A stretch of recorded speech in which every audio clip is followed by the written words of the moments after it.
Hey everybody, welcome back to Video Game So. Today I got a fun and different kind of video for you guys this Monday because I'm trying out a concept for a new series that I'm calling Port Authority, where I go over some of the most popular arcade games of all time and compare them to their home console ports, because so often on Unported playlists we talk about games that never came home, but maybe now it's time to talk about games that did came home, the differences, and whether or not they're better or worse than their arcade counterparts. And if you can't tell already, we're kicking it off with Sunset Riders by Konami, one of my favorite Konami arcade games of all time. They got ported to both the Super Nintendo as well as the Sega Genesis. So this is definitely a test video. Let me know in the comments down below if you like it when we're done, and maybe you might see some more cut in with Unported playlist. Before I get too far involved though, do me a huge favor, go down below, hit like and subscribe, and ring that notification bell. Definitely helps us out.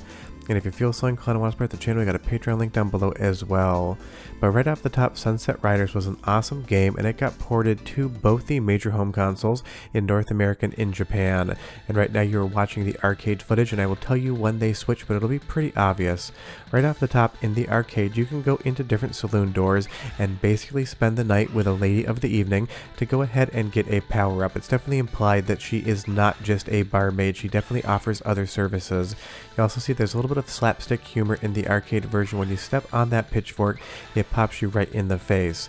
This is the baseline for what all of the ports would end up becoming, and the interesting thing is the Super Nintendo version tries to adhere closely to the arcade original, where the Sega Genesis version basically does its own thing and almost feels like a different game.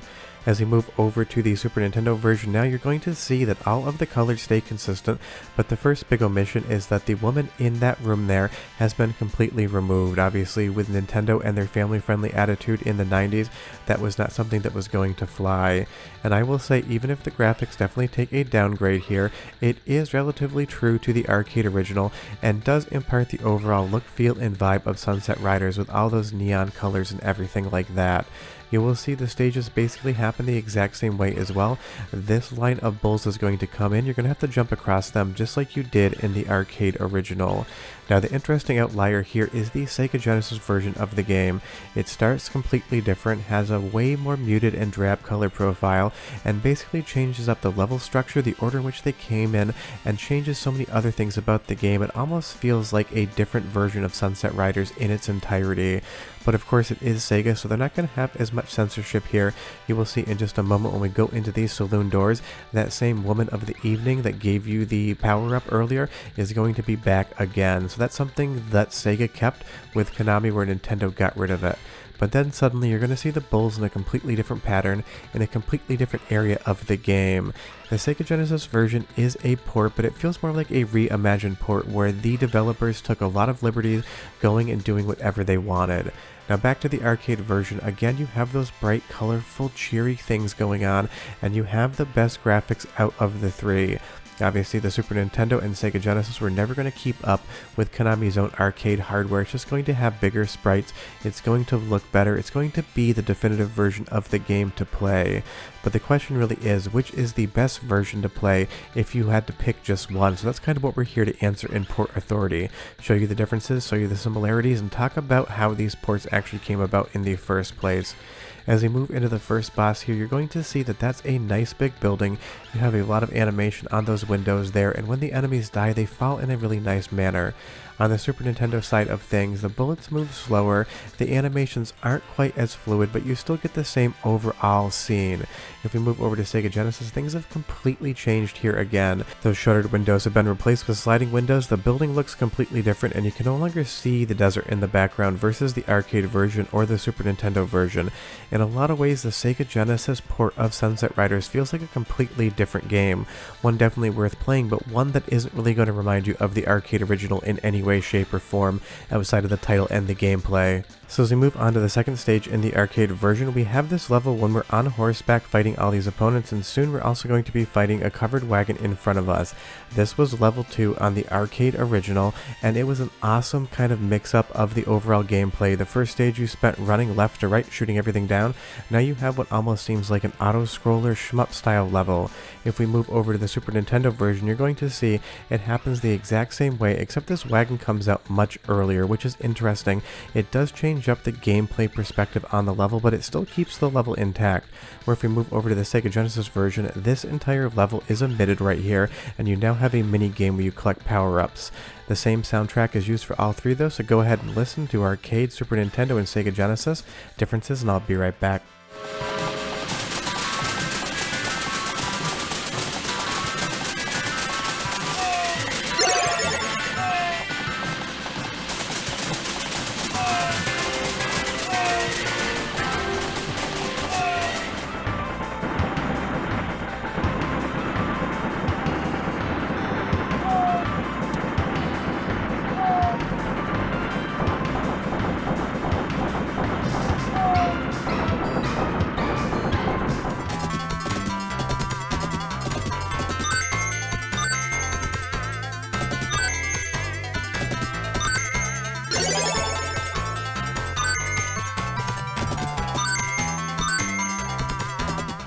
Three different systems, three different sound styles, and all of which I think do sound good, but if I had to give the edge to one, I would say I actually prefer the Super Nintendo version.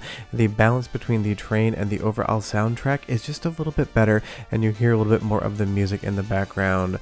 Now taking a look at the next stage boss here, this is the arcade version, and you can see it's a really nice looking scene. You have the villain jumping between the boxes.